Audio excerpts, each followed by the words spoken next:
নবদিগন্তের সূচনা হয়েছে ধরণীতে। তবে আজকের সূচনাটা বেশ অন্যরকম। পাখির কিচিরমিচির, ভোরের নরম রোদ, কাঁচের জানালায় ফাঁক গড়িয়ে সূর্যের ম্যাজিক্যার আলো ছায়া, কিংবা অনুর গলা ছেড়ে বাজ খায় চিৎকার, সবকিছুই অনুপস্থিত আজ। ফোনে সকাল ৯টার অ্যালার্ম বেজে যাচ্ছে অনর্গল। অরু চোখ মেলে সনাট হয়ে শুয়ে শুভ্র সিলিংয়ের পানে চেয়ে আছে। আজ আর অ্যালার্ম ওর ঘুম ভাঙাতে পারিনি।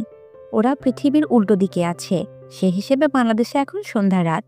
রাত দিনের এই তারতম্যের কারণেই সারা রাত এপাশ ওপাশ করে নির্ঘুম কাটিয়ে দিয়েছে ওরও। তার উপর রাতের এই ঘটনা, কথা নেই বার্তা নেই, একেবারে সিংহের গুহায় গিয়ে হাজিরা দিয়ে এসেছে। কি সাংঘাতিক! ভাবলে এখনো পিলে চমকে ওঠে ওরুর। সকাল ৯টা বেজে ৩৫। অনু একটু আগে রেডি হয়ে বেরিয়ে গিয়েছে হসপিটালের উদ্দেশ্যে। বলেছে কি একটা জরুরি কাজ আছে, তাই সকাল সকাল যাচ্ছে। বয়সের তুলনায় অনুর মধ্যে ম্যাচুরিটি ভাবটা অনেক বেশি। দায়িত্বজ্ঞানের দিক দিয়ে সবসময় সচেতন সে। আসলে বাস্তবতা যার দরজায় বেশি হানা দেয়, সেই তত বেশি ম্যাচিওর হয়। এখানে বয়সের কোনো হাত নেই। ওরু তখনও শুয়েই ছিল, উদাসীন হয়ে কি জানি কি ভাবছিল। তখনই নিচ থেকে এক অপরিচিত কণ্ঠস্বর কানে ভেসে এলো ওর। গলার আওয়াজ শুনে মনে হচ্ছে পুরুষ মানুষ। লোকটা নিচ থেকেই হাঁক পেরে পেরে ডেকে চলেছে তখন থেকে। জেকে, জেকে, আমি জানি তুই রুমে আছিস, নিচে নাম এক্ষুনি, নইলে কিন্তু আমি উপরে চলে আসব। ইম্পর্ট্যান্ট কথা আছে ইয়ার। লোকটা আবারও ডাকতে যাবে, তখনই উপর থেকে ভেসে আসা মেয়েলি রিন রিনে কণ্ঠস্বর শুনে হচকচিয়ে গেল সে। এই বাসায় মেয়ে কোথেকে এলো? ভুল অ্যাড্রেসে আসেনি তো? ওরু রুম থেকে বেরিয়ে দোতলার করিডোরে দাঁড়িয়ে মালকিনের মতো করে গলায় আত্মবিশ্বাস জমিয়ে বলল, এখানে জেকা বলে কেউ থাকে না, ভুল বাসায় নক করেছেন। আ অরুর কথা মাঝপথে আটকে গেল, কারণ ততক্ষণে পাশের রুম থেকে কৃতিকও বেরিয়ে এসেছে। লম্বায় অরুর চেয়ে দ্বিগুণ কৃতিক। ওর মুখভঙ্গিমা দেখতে হলে অরুকে মাথা উঁচিয়ে যাইতে হয়। এই মুহূর্তে অরু সেভাবেই তাকিয়ে আছে কৃতিকের মুখের দিকে। ভূতহীন টকটকে ফর্সা মুখ, ফর্সা মুখশ্রী জুড়ে দুদিন ক্লিন সেভ না করা খড়দাড়িগুলো মাথা চাড়া দিয়ে আছে। দাঁতে দাঁত চেপে আছে বলে তীক্ষ্ণ চোয়ালটা ব্লেডের মতোই ধারালো মনে হচ্ছে। লম্বা চুলগুলো এলোমেলো হয়ে কপাল ছুঁয়ে আছে, আর পেছন দিক থেকে ঘাড়, সেই সাথে এটে আছে গোলাকার দুটো ভাসা ভাসা চোখ। প্রথম দর্শনে ৩১ বছরী কৃতিককে অরুর চোখে গ্রিক গডের মতোই সুদর্শন ঠেকল। Go back to your room. পাশ থেকে আসা একটা গমগমে আওয়াজে অরুর ধ্যান ভেঙে গেল। বেকুবের মতো পাশে তাকিয়ে উল্টে আবার প্রশ্ন করল, ব্যাপারটা এমন যে আমাকে বলছেন? কারণ কৃতিকের দৃষ্টি এখনো একইভাবে সামনের দিকে স্থির। Go back to your room. শান্ত নিষ্প্রভ কণ্ঠস্বর, তবে কথার মাঝে আটকে আছে কঠোর আদেশ। কৃতিকের এক্সপ্রেশন, বাচন ভঙ্গিমা কিছুই মাথায় ঢুকলো না ওর। ও উল্টে বাচালের মতো বলতে শুরু করলো, আরে আমি কেন রুমে যাব? দেখতে পাচ্ছেন না, কথা নেই বার্তা নিয়ে অন্যের বাসায় ঢুকে লোকটা জেকে জেকে বলে চালাচ্ছে। ওটাকে আগে বিদায় করতে হবে। রুমে যেতে বলেছি তোকে। এবার কাট কাট স্পষ্ট বাংলায় অরুর মুখের দিকে তাকিয়ে কথাটা বলল কৃতিক। অরু ভয়ার্ত ঢোক গিলল। এক মুহূর্তের জন্য মনে হলো ও ৮ বছর আগে কৃতিকের সামনে দাঁড়িয়ে আছে। তারপরে ওর ডান পিঠে মস্তিষ্কটা সংকুচিত হয়ে উঠল ওর। মনে মনে ভাবল, উনি যা বলবে সেটাই আমাকে শুনতে হবে নাকি? আশ্চর্য, আমি কি এখনো ছোট আছি যে ওনাকে ভয় পাবো? মনে মনে নিজেকে মিস সাহসী অব দ্য ইয়ার অ্যাওয়ার্ডটা ছড়ে মারল ওরু। কি হলো, কথা কানে যায়নি? যাব না। এ যেন অরুর সঘোষিত স্নায়ুযুদ্ধ। কৃতিক নিজের চোখ দুটো বন্ধ করে মেজাজ সংবরণ করল। তারপর রুষ্ট কণ্ঠে বলল, মুখে মুখে তর্ক আমার একদম পছন্দ নয় অরু। অরু। কৃতিকের ঘুম ঘুম হাসকি গলায় নিজের ছোট নামটা শুনে আরও একবার বক্ষ পিঞ্জরে কিছু একটা শক্ত টান অনুভব করল অরু। কেন যেন মনে হলো অরু নামটাও অনেক ভারী আর কঠিন। পৃথিবীর ইতিহাসে এই নামের অস্তিত্ব কোনো কালেই ছিল না। পৃথিবীর সব থেকে আনকমন নাম এটা। কিন্তু সেসবে মাথা ঘামিয়ে দমল না অরুর আত্ম অহংকারী মন। বরং নতুন উদ্যমী কৃতিকের কথায় কাট কাট জবাব দেওয়ার প্রস্তুতি নিল সে। যাকে বলে এক বলেই ছক্কা হাঁকানো। ঠিক তখনই আগমন ঘটে নিচতলার তৃতীয় ব্যক্তির। কি রে, দেখছিস তখন থেকে ডাকছি, তবুও পকেটে হাত গুজে খাম্বার মতো দাঁড়িয়ে আছিস? আমাকে কি তোর মানুষ মনে হয় না? লোকটা এগিয়ে আসতেই কৃতিক অরুর সামনে এসে ওকে আড়াল করে দাঁড়ায়। লম্বা চওড়া গ্রিক গড শেপওয়ালা বডির অধিকারী কৃতিকের পেছন থেকে রোগা অরুকে তো দূরে থাক, ওর ছায়াটা পর্যন্ত দেখা যাচ্ছে না। অতঃপর কৃতিক বলে, কি চাই? চাই মানে American super model Saira Ahmed কি তোর পিকারি মনে হচ্ছে? না, তবে ছ্যাঁচড়া মনে হচ্ছে। কি, তোরা সবকটা মিলে আবারও আমার হাউস পাসওয়ার্ড হ্যাক করেছিস, তাই না? সায়র মুখে বিরক্তি ফুটিয়ে বলল, এছাড়া উপায় কি? নক করলে তো জীবনেও দরজা খুলিস না, ফোন ধরিস না, SMS সিন করিস না, হুটহাট উধাও হয়ে যাস। কোন দিন দেখবো একা একা এই ভুতুরে বাড়িতে মরে পড়ে আছিস। আমার সন্দেহ হচ্ছে যে কে তুই আসলেই মানুষ তো, নাকি ভ্যাম্পায়ার টাইপ কিছু? সত্যি করে বল। তোর ইচ্ছা, যা খুশি একটা ভেবে নে। সায়র বিরক্তিতে চোখ মুখ খিচে এক নাগাড়ে অভিযোগের লিস্ট উগড়ে দিচ্ছে। এদিকে কৃতিকের পেছনে এখনো ঠায় দাঁড়িয়ে আছে ওরও। দৌড়ে রুমে চলে যাওয়ার উপায় নেই, কারণ কৃতিক ওর কবজিটা শক্ত করে চেপে ধরে রেখেছে। মুখ দিয়ে কিছু বলবে তার সুযোগ হচ্ছে না, কারণ সায়রের মুখ ননস্টপ চলছে। এক নাগাড়ি টানা 10 মিনিট ধরে ননস্টপ কথা বলে তবেই ক্ষান্ত হলো সায়র। 10 মিনিট? হ্যাঁ, 10 মিনিটই হবে। কৃতিক তো চুপচাপ ঘড়ির দিকেই তাকিয়েছিল। পেছন থেকে অরু নিজের হাত ছাড়ানোর কসরত করে যাচ্ছে, কিন্তু কৃতিকের শক্ত বাঁধনের কাছে সেই চেষ্টা পিপিলিকার সমতুল্য। ওর পেছনে একটা ছায়া নড়াচড়া করছে। দেখতে পেয়েই সায়র উদ্বিগ্ন হয়ে বলল, তোর পেছনে ওটা কি যে কে? তোর ছায়া এত ছোট হয়ে গেল কি করে? আর এমন নড়ছেই বা কেন? তোকে সত্যি সত্যি ভূতে ধরলো নাকি? দাঁড়া, সবাইকে কল করে এখনই আসতে বলছি। সায়র একটা মানুষ ক বললেই কলিকাতা বুঝে ফেলে। দেখা গেল সত্যি সত্যি তিল থেকে তাল বানিয়ে কৃতিককে প্রোটেস্ট বাই ঘোস্ট বানিয়ে ছাড়বে। তারপর শুরু হবে ওকে নিয়ে বেহুদা গবেষণা। তাই সকল রহস্যের ইতি টেনে নিজের চোখ দুটো খিচে বন্ধ করে অরুর হাতটা ছেড়ে দিল কৃতিক। সায়র সচেতন নজরে ওর পেছনে চাইল। দেখল স্কার্ট আর টি শার্ট পরা গোলগাল গড়নের পিচ্ছি একটা মেয়ে। বিশাল লম্বা লম্বা সিল্কি চুলগুলো দুই পাশে ঝুঁটি করে বুকের সামনে ফেলে রেখেছে। একে কি বলা যায়, কেশবতী নাকি এলোকেশী? সে যাই হোক, মেয়েটার চেহারাটাই বিরক্তির ছাপ স্পষ্ট। ফর্সা আদুরে মুখটা রাগে লাল হয়ে আছে, কপালেও বিরক্তির ভাঁজ। লাল লাল গাল দুটো দেখে মনে হচ্ছে একটু টেনে দেই। সেই আশাতেই হাত বাড়িয়েছিল সায়র, পিচ্চিটার গাল টেনে দেবে বলে। কিন্তু সে আশাতে এক বালতি জল ঢেলে উরুকে এক প্রকার ধাক্কা মেরে রুমের ভেতরে পাঠিয়ে দিয়ে ঠাস করে বাইরে থেকে দরজা লাগিয়ে দিল কৃতিক।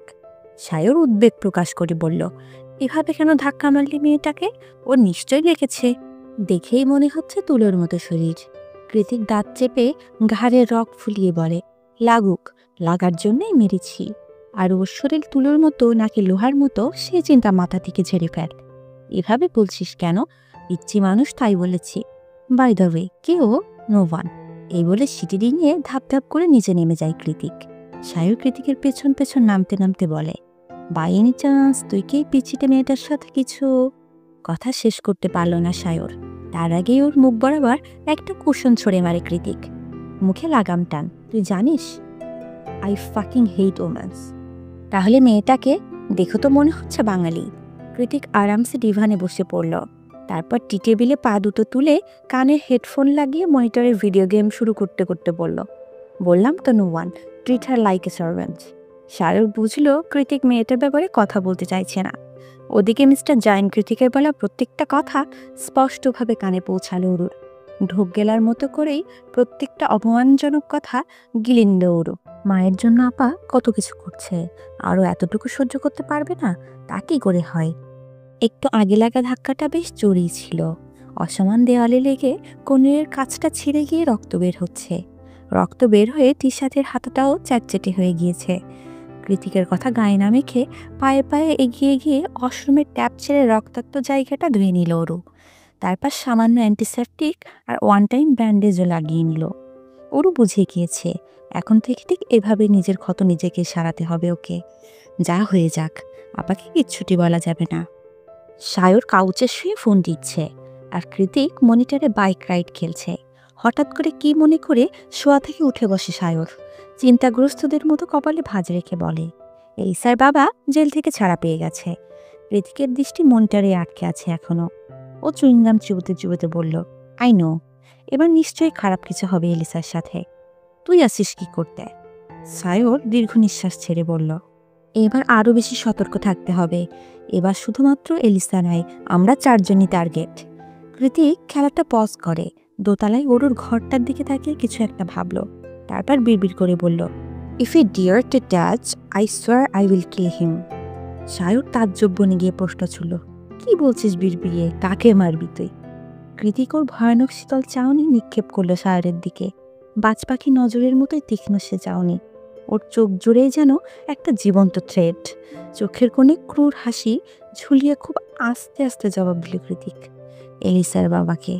সকাল গড়িয়ে দুপুর হয়েছে, এখনো ফেরেনি অনু। অবশ্য ফেরার কথাও না, বলেই গিয়েছে ফিরতে সন্ধ্যা হবে। হঠাৎ করে বিদেশের মাটিতে পা রেখেই ওর আপার এত ব্যস্ততা ধরতে পারল না ওরু। এদিকে সারাদিন না খেয়ে থেকে শরীরটা কাহিল হয়ে গিয়েছে ওর। নিচে গিয়ে কিছু একটা খেতে হবে, নয়তো না খেয়ে প্রেশার ফল করে অসুস্থ হয়ে গেলে বিদেশের মাটিতে কে দেখবে ওকে। যেমন ভাবনা তেমন কাজ। ওরু দরজাটা সাবধানে একটু ঢিলে করে উকি দিল বাইরে।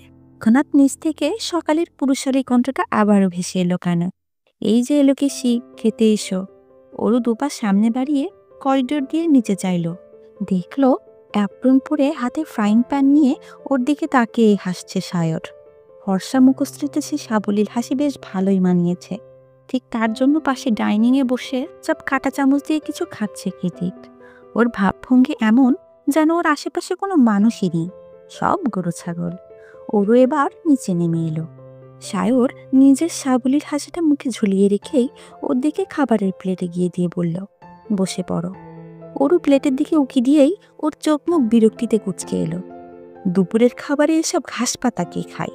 সাথে এক টুকরো মাংস ভাজা, স্টেক হবে হয়তো, আর একটুখানি ম্যাশড পটেটো, ব্যাস এটুকুই লাঞ্চ। গোলগাল অসহায় চোখ করে ওদের দুজনার দিকে তাকালো ওরু। সায়র একবার ওরুর দিকে আর একবার কৃতিকের দিকে তাকাচ্ছে। কৃতিক খেতে খেতে বলল, দেখতে তো এইটুকুনি, এত খাবার রাখিস কোথায়?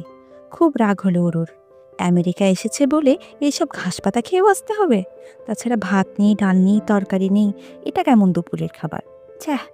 মনে মনে আমেরিকান গ্রিন কার্ডধারী বাঙালিদের হাজারটা তিরস্কার জানালো ওরু।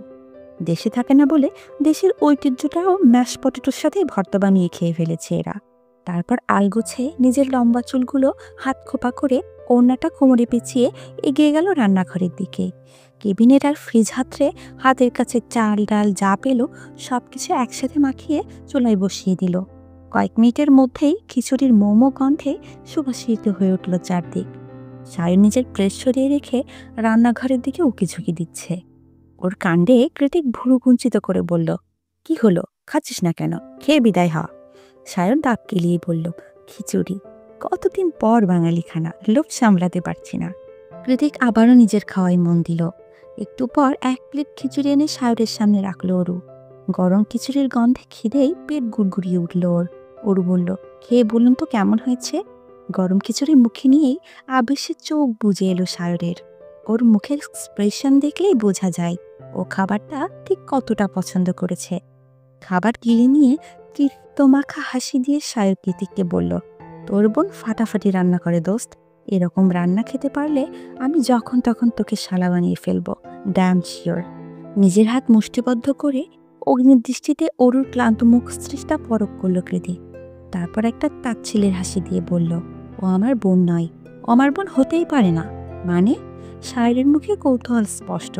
ও আমার বাপের দ্বিতীয় বইয়ের আগে পক্ষ। কৃতিকের এত বিশ্রী অপমানজনক সম্বোধনেও একটুও টলল না ওরু, বরং মৃদু হেসে সায়রের উদ্দেশ্যে বলল যে উনি ঠিকই বলেছেন, আমি ওনার আপন কিংবা কোনো সৎ কোনো টাইপই বোন নই। আমার নাম অরোরা শেখ। কৃতিকের কথা সায়রও খুব একটা গায়ে মাখল না। ও ওরুর কথা জবাবে একরাশ উচ্ছ্বাস নিয়ে জানায়, আমি শায়ের আহমেদ, কিন্তু বাংলাদেশি নই, ইন্ডিয়ান। আমার হোমটাউন দার্জিলিংয়ে। দার্জিলিং নামটা শুনতেই আগ্রহের প্রবণতা বানভাসী হলো ওরুর। দার্জিলিং আর কাশ্মীর ওর পছন্দের লিস্টে সবার আগে। জীবনে একবার হলেও জায়গাগুলোতে যেতে চাই ওরু। পাহাড়ের গায়ে জমে থাকা মেঘ, বৃষ্টি, বরফ, ঝর্ণা সব কিছু নিজে হাতে ছুঁয়ে দেখতে চাই। নিজের মন গহিনী লুকানো ইচ্ছার খানিকটা পর্দা খুলে যাওয়ার দরুন ওরু বলল, জানেন, দার্জিলিংয়ে ঘুরতে যাওয়ার আমার অনেক দিনের স্বপ্ন। তাই কোথায় ঘুরতে চাও দার্জিলিংয়ে, আর কার সাথে যাবে? অরুর মুখ থেকে কথার বাহুর বের হতে না হতেই সশব্দে হাতের কাঁটা চামচটা ছুঁড়ে ফেলে উঠে দাঁড়িয়ে পড়ল কৃতিক। কয়েক কাদর এগিয়ে গিয়ে অরুর মুখোমুখি দাঁড়িয়ে বলল, I hate Bangali food, even everything. So next time আমার বাসায় এসব চিপ রান্না, চিপ আলোচনা কোনোটাই করার সাহস করবি না। I Warne you. অরু শঙ্কিত হয়ে দুপা পিছিয়ে গেল। চোখের সামনে কি ঘটছে, কেন ঘটছে বুঝে উঠতে একটু টাইম লাগলো। কৃতিক বারবার ওকে অপমান করছে, ভেঙে ফেলতে চাইছে, কিন্তু কেন? বয়সে ওর থেকে অনেক বড় বলে? তবে ওরও চুপ মেরে যাওয়ার মেয়ে নয়। কৃতিকের সূক্ষ্ম অপমানের জবাবে ওরও পাল্টা তীর ছুড়ল, বলল, আমি যতদূর জানি আপনি নিজেও খাঁটি বাঙালি, তার উপর নামকরা রাজনৈতিক বংশের ছেলে। ব্যাস এতটুকু বলারই ফুরসাদ পেটে ওরু। এরপরই টেবিলে রাখা স্টেক কাটার সিলভার রঙের ছুরিটা ওর গলায় চেপে ধরে কৃতিক।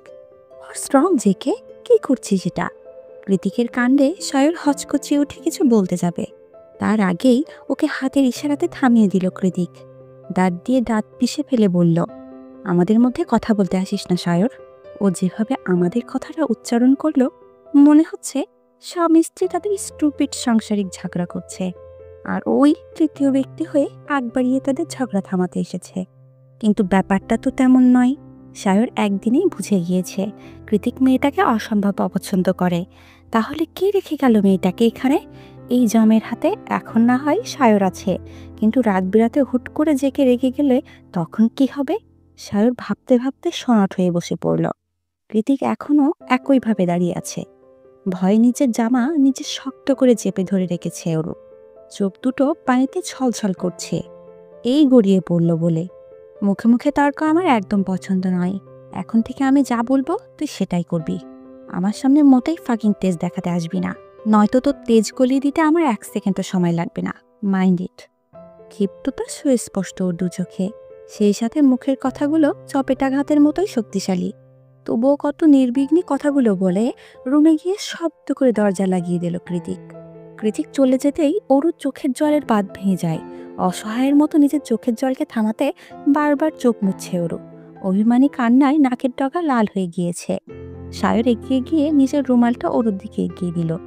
মুখটা মুছে না ওরু নিল না, বরং দৌড়ে হলরুম ছেড়ে দোতলায় ছাদে বারান্দায় চলে গেল। বড্ড আত্মসম্মানে লেগেছে ওর। একজন অপরিচিত মানুষের সামনে এতটা অপমানিত এর আগে কখনো হয়নিও। কৃতিক কেন ওকে দু চোখে দেখতে পারে না? কেন ওর উপর সবসময় ক্ষিপ্র হয়ে থাকে? তা আজও ধরতে পারে না ওরও। এদিকে সায়র নিজেও কৃতিকের কাণ্ডে বিরক্ত। কোনো এক অজানা কারণে অস্বাভাবিক রাগ ওর। কখনো কি কারণে রেগে যায় সেটা কেবল ওই জানে। আর একবার রেগে গেল তো কথাই নেই। এমন সব ভয়াবহ কাজ করে যেগুলো স্বাভাবিক মানুষের দ্বারা সম্ভব নয়। এত রকচটা স্বভাব নিয়ে কৃতিক যে কি করে কলেজের প্রফেসর ভেবে পায় না সায়র। কিন্তু ওরও তো রেগে যাওয়ার মতো কিছুই করেনি। এত ছোট একটা মেয়ের সাথে এত বাজে ব্যবহার করার কি মানে আছে? আশ্চর্য, আনমনেই বলে ওঠে সায়র। সন্ধ্যায় কৃতিককে বিদায় জানিয়ে চলে যায় সায়র। আজ রবিবার ছিল বলে এসেছিল। প্রত্যেক সপ্তাহের ছুটির দিনে এলিসা, সায়র নয়তো অর্ণব কেউ না কেউ কৃতিকের সাথে দেখা করতে এই জনমানবের নীরব স্টেটে আসে। নয়তো মাসের পর মাস চলে গেলেও কৃতিকের কোনো খোঁজ মেলে না। না কোনো সোশ্যাল মিডিয়া, না কোনো ইন্টারনেট, না কোনো ফেস টু ফেস আলাপ। অনেকটা অস্বাভাবিক লাইফস্টাইল বলা চলে ওর। স্বাভাবিক মানুষ এভাবে একা একা থাকলে দম বন্ধ হয়ে মারা যাবে নিশ্চিত। প্রয়োজনের বাইরে গিয়ে ও শুধু একটা কাজই করে, সেটা বাইক রাইডিং। কৃতিক সায়রকে এগিয়ে দিতে গেটের কাছে এলে সায়র গাড়িতে উঠতে উঠতে বলল, প্লিজ ভাই, মেয়েটাকে আঘাত করিস না। বড্ড মিষ্টি মেয়েটা, তুই ওকে রাখতে না চাইলে বলিস, আমি আমার বাসায় নিয়ে পুতুল বানিয়ে সাজিয়ে রাখবো ওকে। তবুও ওকে টর্চার করিস না, আই রিকোয়েস্ট ইউ। সায়রের কথায় জিভ দিয়ে গাল ঠেলে একটা তির্যক আর রহস্যময় হাসি দিয়ে কৃতিক বলে, are you fucking kidding me? নিজের হার্টবিটকে কেউ আঘাত করে? কিছু বললি নাকি? নাথিং, তুই যা। আর দয়া করে প্রত্যেক উইকেন্ডে 3 জন মিলে আমাকে জ্বালাতনটা বন্ধ কর। সায়র নিজের ছাদ খোলা বিএমডাব্লিউ নিয়ে উল্টো পথে যেতে যেতে পেছনে না ঘুরেই হাত নাড়িয়ে বলল, see you in next weekend, bye bye. সন্ধ্যার দিকে অন্য ফিরে আসে। রুমে গিয়ে পরনের মোটা কোট খুলে চারিদিকে খুঁজতে শুরু করে অরুকে, কিন্তু কোথাও অরু নেই। ও ডাকতে ডাকতে করিডোরের অন্য মাথায় গিয়ে দেখল অরু চুপচাপ ছাদ বারান্দার মেঝেতে বসে আছে। হাত দুটো দিয়ে রেখেছে ঠান্ডার রেলিংয়ে, তার উপর চিবুক। কাজ ঠেলে বারান্দায় পা রাখতেই হু হু বাতাসে হাড় হিম হয়ে এলো অনুর। এই ঠান্ডার মধ্যে অরু কি করে বারান্দায় বসে আছে বুঝে উঠতে পারল না অনু। ততস্থ গতিতে অরুকে টেনে ভেতরে নিয়ে আসলো। অরুর ফর্সা মুখ ঠান্ডায় নীলবর্ণ ধারণ করেছে, মুখটা শুকিয়ে এইটুকুনি হয়ে আছে। ঠিক আছিস বোন? দুপুরে খেয়েছিস? অনুর উদ্বিগ্ন প্রশ্নে সংকুচিত হয়ে উঠল অরূপ। শরীরের ক্লান্তিটুকু ঝেড়ে ফেলে দিয়ে মুখে প্রশস্ত হাসি ঝুলিয়ে বলল, খেয়েছি আপা, ভিতরে হাফ সাপ লাগছিল, তাই বাইরে এসে একটু বসলাম। তুই খেয়েছিস? আর মা কেমন আছে? আমি দেখতে যাব মাকে। অনু স্বস্তির নিঃশ্বাস ছেড়ে বলে, মা আইসিইউতে আছে রে অরু, এখন গেলেও কাছে যেতে পারবি না। তার চেয়ে বরং কেবিনে শিফট করুক, তারপর না হয় যাবি। তোর কষ্ট হচ্ছে আপা, তাই না? না রে, কৃতিক ভাইয়া আগে ভাগেই কোম্পানিকে সতর্ক করে রেখেছিল, তাই তারাই সব ঝামেলা সামলেছে। আমি তো শুধু মায়ের কাছে কাছে ছিলাম। দুবোন আরো অনেক সুখ দুঃখের আলাপ করছিল। তখনই নিচ থেকে কলিং বেল বেজে ওঠে। অনু বলে, তুই দাঁড়া, আমি গিয়ে দেখছি। একটু পর কতগুলো প্যাকেট নিয়ে ভেতরে আসে অনু। ওরও কৌতূহল নিয়ে শুধায়, এগুলো কি আপা? মনে তো হচ্ছে বিরিয়ানির প্যাকেট। বিরিয়ানির নাম শুনতেই সারাদিন না খাওয়া অরুর পেট গুড়গুড়িয়ে ওঠে। কি বলিস আপা, তুই অর্ডার করেছিস? এদিক ওদিক না বোধক মাথা নাড়ায়। তাহলে অনু প্যাকেটগুলো টেবিলে রেখে বললে, তুই দাঁড়া, আমি কৃতিক ভাইয়াকে একবার জিজ্ঞাসা করে আসি। অনু কৃতিকের রুমে নক করে ঢুকলো। দরজাটা খোলাই ছিল। কৃতিক ল্যাপটপে কিছু একটা করছিল তখন। একটু ইতস্তত হয়ে গলায় বলে, ইয়ে মানে ভাইয়া, আপনি কি কোনো খাবার অর্ডার করেছিলেন?